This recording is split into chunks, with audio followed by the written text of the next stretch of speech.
And then we switch from that to a balding plumber walking in from the parking lot. Oh, it's Jon Moxley. Did you notice this? They had in-ring introductions with Justin Roberts, who now has grown a Mephistopheles goatee and mustache.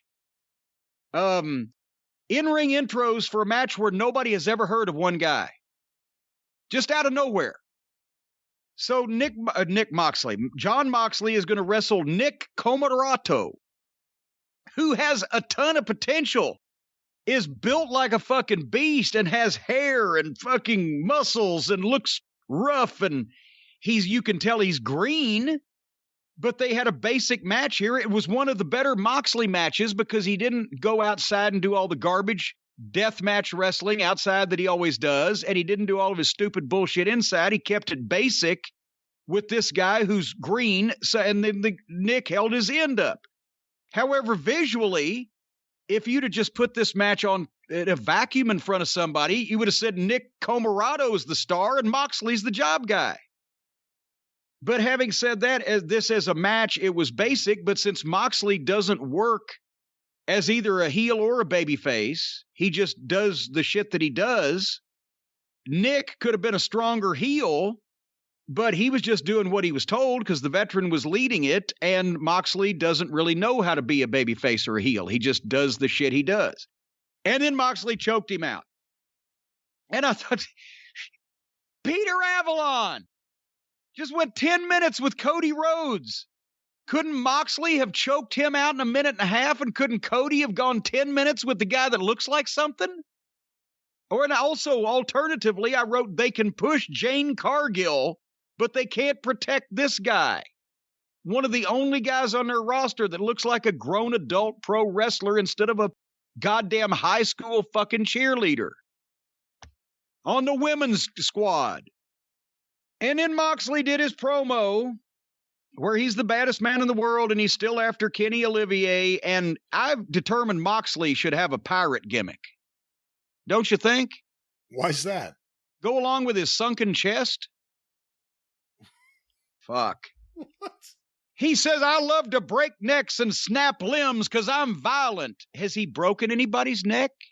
Has he snapped anybody's limbs? I know he never sells, but has he ever actually done anything that anybody else sold for more than a fucking week and came right back? He loves to do all these things, but we never see him do them. That's one of the first things I learned when I got into business. They said baby faces never promise that they're going to do shit or they have done shit unless they are going to do it or have done it. Because then you just look like a fucking goof. And nobody thinks this guy is going to really break anybody's neck. Didn't he wear an eye patch for a while? Yeah, he wore it. Well, yeah, because they fucking... Jericho, right? Yeah, put his eye out for a while. And his closing line, Moxley's on this promo, all roads in wrestling lead through me. Do you think that'll go down in history as one of the great closing lines, Brian? I would say not. It doesn't even sound right. All roads in wrestling lead through me. That sounds like everybody in wrestling goes right through him, the old whore that he is, to get to whatever they want, and he can't stop them. I don't fucking know. They did a promo in the back with Eddie Kingston and the Butcher and the Baker and the Candlestick Maker, where Kingston got in, 7 or 8 words before Archer came in, and he's challenging him. And then Jake pulls Archer out. You can tell this was taped last week as Jake still has the top half of his Godzilla fucking costume on. Green snakeskin. Then Jake Roberts tells Eddie Kingston off. Nobody ever hardly speaks and says anything, gets even 1 point made before they're interrupted. They can't see these people standing by to walk right in. It's like they go to the back specifically to have a fight or an argument. The only reason that ever registered was when it was done sparingly, so it was odd and it was uncommon and out of the ordinary, and then you paid attention. And then Barb Brady's in another locker room with Twinkle Toes, who's trying to be cool. God, that's fucking fabulous. And he sees Don Callis's black eye, and of course Callis doesn't want to tell him that the Bucks did it, but he slipped. And now Twinkle Toes mad at the Bucks for punching his friend in the face because they all broke up because nobody had the key to the treehouse.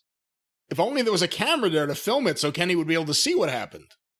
Well, yeah, but see, Callis took care of that because that was part of his plan, Smithers.